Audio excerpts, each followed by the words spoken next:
James Foster had always been an average guy, an office drone stuck in the repetitive grind of spreadsheets, emails, and coffee breaks.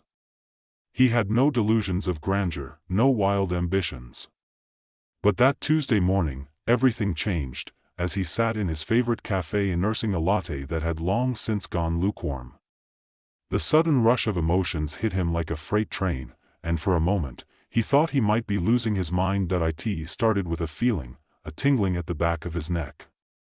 At first, he assumed it was the barista's overly strong cologne, or maybe the intense flicker of the fluorescent lights overhead.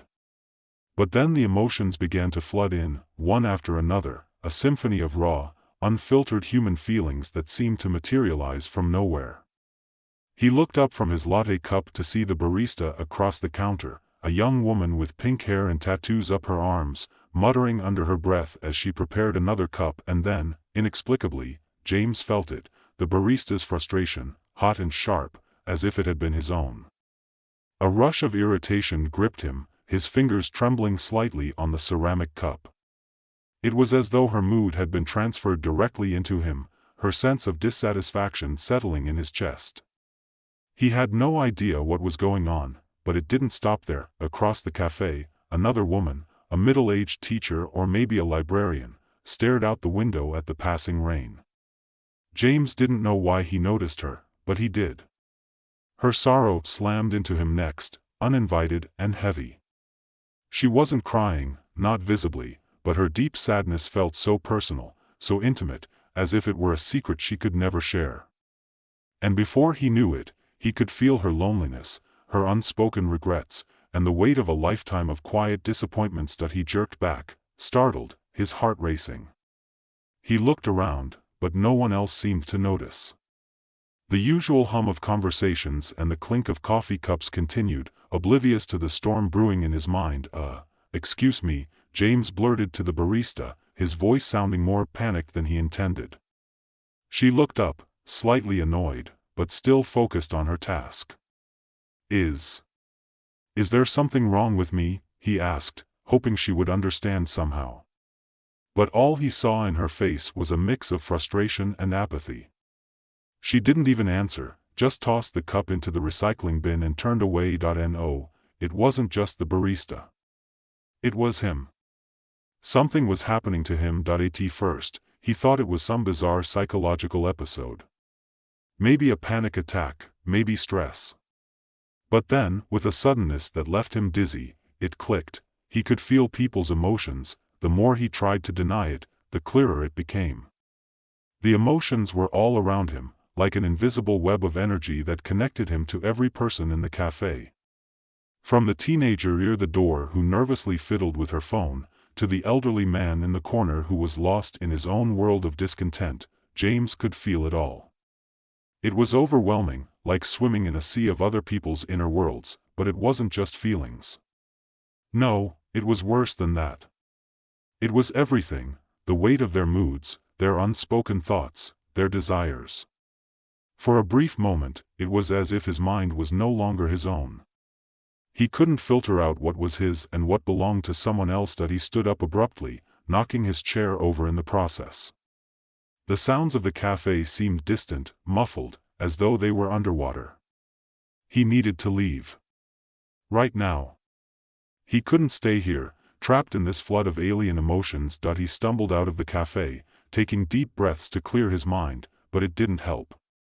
It wasn't just the cafe, it was the whole damn world. People walked past him on the sidewalk, and he felt their emotions too. A woman in a hurried business suit, bitter and anxious. A man carrying a bouquet of flowers, love mingled with a touch of guilt. A child on a bicycle, carefree joy and the overwhelming simplicity of happiness. Every emotion was like an electric pulse in the air. James wanted to scream, to run away, but he didn't know where to go. He didn't know who he could talk to, who could possibly understand this. He felt both liberated and trapped, free yet imprisoned by the sheer weight of other people's feelings. He reached for his phone and tried to call someone, anyone. But the screen was a blur. The emotions were too much. He couldn't think. He couldn't breathe. It was as though the entire world had suddenly become an open wound, raw and bleeding, and he was right there in the middle of it all. By the time he got home, it felt like the emotional world had somehow pressed in on him. He threw his keys onto the table, his jacket onto the chair, and collapsed onto the couch. He closed his eyes, but it didn't matter. He could still feel the emotions, everyone's emotions. His mind was a cacophony of feelings, a constant, unrelenting buzz. He tried to calm himself, focusing on the familiar things around him, the hum of the refrigerator, the soft ticking of the clock on the wall. It didn't help, and then, as if by sheer instinct, he focused on one thing, his own feelings. He focused on his own body, the physical sensations. Slowly, the storm of emotions in his head began to quiet. The noise receded, and he was left with only his own heartbeat, his own breath, but just as he thought he might have gained control, the sensation hit again. A sudden rush. This time, it wasn't just his own feelings. Someone else's emotions, sharp and clear, sliced into his mind. "Stop it," he whispered under his breath, trying to close himself off. "Stop it." But it didn't stop. It was then that he heard the voice. The voice in his head, clear and calm, like it had been speaking to him all along. "You are not alone." He froze. The voice wasn't his own. It wasn't a product of his mind, his stress, his paranoia. Someone else was speaking to him. He wanted to cry out, to run, to escape the maddening pressure of it all, but something about the voice, the calmness, the certainty of it, kept him rooted to the spot. "You are one of many. We are the perceivers." It was at that moment, sitting there in his apartment, surrounded by the clutter of his everyday life, that James Foster realized something terrifying. He wasn't the only one. He wasn't the only one who could feel the emotions of the world. There were others. And their lives, their goals, their beliefs, everything, was about to change the world. As he sat there, struggling to understand the full scope of his newfound reality, he didn't realize that he was already caught in something far bigger than he could have imagined. There were others out there, people with powers just like his, and they were all about to collide in a war that would reshape the very nature of human interaction. But for now, all James knew was one thing: the world had just become much, much stranger than he ever could have imagined. James stared at the empty coffee mug in his hands, the silence of his apartment pressing down on him like a physical weight. His mind raced, trying to piece together what had just happened, what he had just learned. Perceivers. The word lingered in his mind, unfamiliar and yet somehow not new, as though it was a name he should have known all along. He rubbed his temples, hoping the tension in his head would ease, but it didn't. The voice in his mind still echoed faintly, like a soft hum at the edge of his thoughts. "You are not alone." Who was this? Was it someone else like him? Or was it something more? His instincts told him it was real, that this wasn't a delusion, and yet the logical part of his brain rejected the idea. He wasn't the type of person who believed in, well, anything like this. Not in supernatural powers, not in conspiracies, not in anything beyond the dull, predictable rhythm of daily life. But now, all of that felt like a distant memory, like a life that wasn't even his own. He glanced at his phone, unsure who to contact, what to say, or even if he should say anything at all. Would they believe him? Would anyone believe him? It felt like the kind of thing people laughed at on late-night talk shows. "Man hears voices, man goes mad." He could already picture the headline. But this wasn't madness, he knew that. No, this was something bigger, something that stretched far beyond him. The sensation of being connected to the world, feeling the raw emotion of every person around him, it wasn't just a fluke. "You are one of many," the words had been so clear, so certain.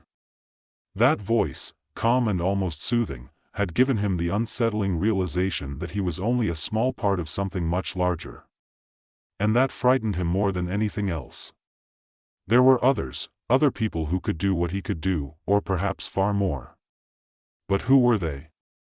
What did they want? He had no answers, no roadmap to follow. Shaking his head, he tried to refocus. He needed to understand. And more importantly, he needed to control it. If the voice had been right, if this wasn't just an isolated incident, but a phenomenon affecting other people around the world, then there had to be a way to figure it out. A way to tap into this power without losing his mind in the process. He reached for the small notebook he kept on his coffee table, scribbling down what little he knew. Perceivers. The word echoed in his mind again. He paused for a moment, staring at the page. It felt like a clue, a piece of a puzzle he didn't know how to solve. One of many. He wrote it down too, underlining the phrase. It was important. It had to be. His phone buzzed, pulling him from his thoughts. He glanced at the screen, seeing a text from his brother, Dan. "Hey, you okay? Haven't heard from you in a while. Call me when you get a chance." James smiled faintly, grateful for the distraction. Dan, his younger brother, was one of those people who never seemed to understand how serious the world could be. For Dan, everything was a joke, and even the most catastrophic events could be made into something funny. Still, James appreciated him. He was easy to talk to, easy to trust. He tapped out a quick response, "Yeah, just dealing with some stuff. I'll call you later." But as soon as he hit send, something strange happened. The emotions of the world around him intensified again, flooding his mind with overwhelming force. It was as though the floodgates had been opened, and now he was drowning in it all: the bitter anxiety of someone on the other end of the world, the joy of a young couple in love, the guilt of a father who had just yelled at his child. It all hit him at once, and it was too much. He gasped, clutching the edge of his desk for support. His heart was racing again, the world around him pulsing with raw emotion. It was like the air was alive with it, like the very fabric of reality had become an open conduit for every feeling, every thought, every hidden sorrow. James closed his eyes, trying to steady himself, trying to control it. "Focus," he told himself. "Control it. You can't let it take over." He took slow, deliberate breaths, trying to regain some sense of calm, trying to distance himself from the feelings that threatened to overwhelm him. It was then that the voice spoke again, as though it had been waiting for him to listen. "Breathe. Relax. You are not in control yet, but you will be." James blinked, the words cutting through the chaos in his mind like a sharp knife. Not in control yet? What did that mean? Had he lost control already? The voice didn't explain, but James felt something shift within him, a subtle change, like a door cracking open. It wasn't a feeling of relief, not exactly. But it was the beginning of something, some kind of understanding he hadn't had before. The emotions around him started to fade, just a little, like the volume dial had been turned down. He could still feel them, could still sense the deep well of human emotion swirling around him, but it wasn't as intense. Not as suffocating. He let out a slow, shaky breath, relieved that the pressure was lifting. But as the emotions receded, he felt something else, a presence, far away, watching him. He stiffened. There was someone else out there. Someone who knew exactly what was happening to him. Before he could react, his phone buzzed again, this time with a call. He didn't have to look to know it was Dan. But James hesitated, unsure of what to say. He had no idea how to explain what was going on, how to even begin. How could he tell his brother that his entire reality had been upended, that he was now feeling the emotions of every person he came into contact with? He took a deep breath and answered the call. "James." Dan's voice crackled through the speaker, his tone light and carefree. "What's going on? You sound a little off." James paused, staring at the wall in front of him. The presence, the sensation of being watched, was still there, faint but insistent. I don't know how to explain it," James said, his voice sounding shaky, even to him. "Something's happening. I can feel people's emotions. Not just. I don't know, not just mine. I can feel everything, all around me." Dan was silent for a moment, then laughed. "Come on, man. What are you talking about? Are you, like, on some new medication or something? Or, you high?" No, it's not like that, James said, shaking his head, even though he knew Dan couldn't see him. I'm serious. I can't explain it, but it's real. He was about to continue when he felt it again, the wave of emotions crashing into him, stronger than before. Dan's voice came through, sounding muffled as James tried to center himself. James? Hey, are you okay? The sensation was intensifying, and now, there was no ignoring it. It wasn't just the usual emotions, there was something else, something wrong. He could feel it through the phone, through the connection. His brother's voice, although calm, was undercut with a current of something deeper, something darker. James suddenly understood. It wasn't just his mind playing tricks on him. Someone was reaching out.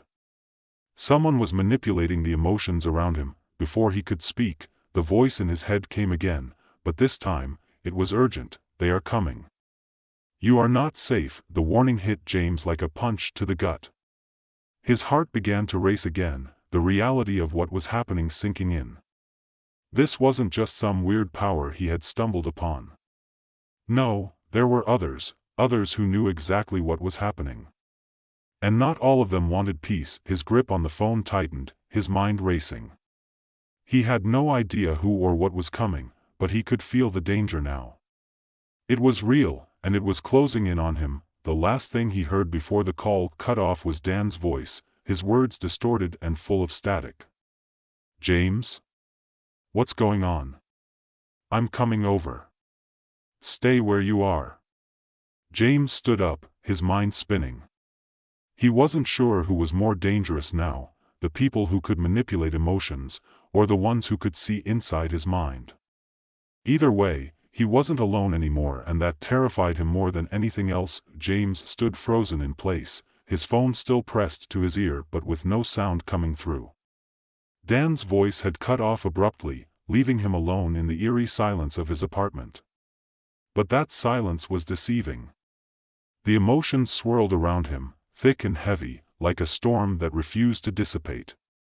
He could feel it now, more than ever. Someone was out there, watching him, tracking his every move, waiting for the right moment to strike. His heart hammered in his chest, and every fiber of his being screamed for him to move, to act, to get away.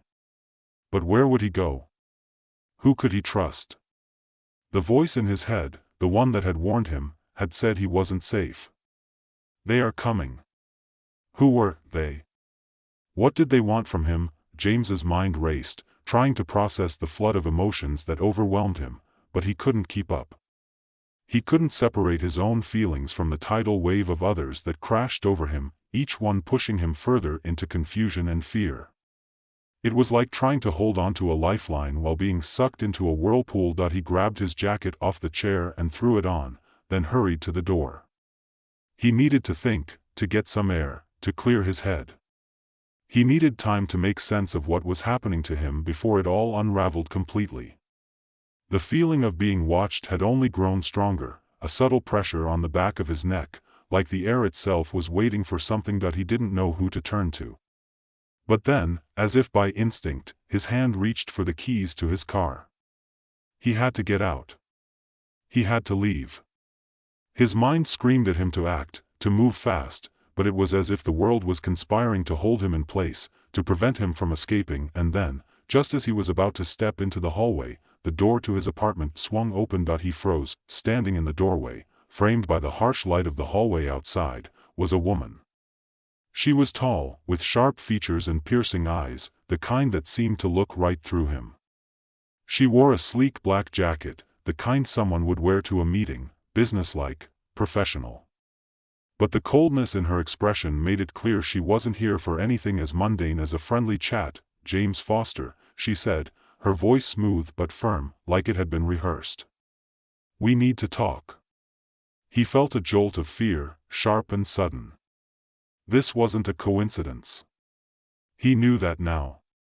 Whoever she wasn't just some random stranger. She knew him, she knew what he could do.